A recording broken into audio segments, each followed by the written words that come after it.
Kaixo, ni Samara Belte naiz, EHUko doktore aurreko ikerlaria naiz, eta uginak bekara aurkeztu den proiektuak, justuren ere doktore tesia dauka oinarrian, orain idazten ari naizena, eta bertan, Euskal Gatazkaren memoria nolari den eraikitzen behatzen dut, batez ere belaunaldi gazteen diskursoetan, ez?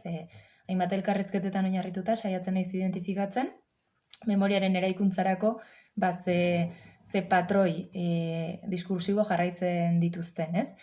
Eta beka honetatik aterako den artikuluan, bereziki aztertu nahi dudana da memoria hori eraikitzeko zein baliabide erabiltzen dituzten, ze memoria ez da inoiz edukiontzi estanko eta aldagaitz bat, baizik eta memoria beti da belaunaldi bakoitzak bere buruari berriz eraikitzen dion kontakizun bat, ez? Eta orduan jakin nahi dut, belaunaldi honek zehazki, ze baliabide diskursibo, irudizko edo fisiko ere dauzkanez, memoria hori eraikitzeko, eta baliabide horietatik abiatuta, beraiek nola egokitzen duten informazio hori beraien testu inguru garaikidera, ez?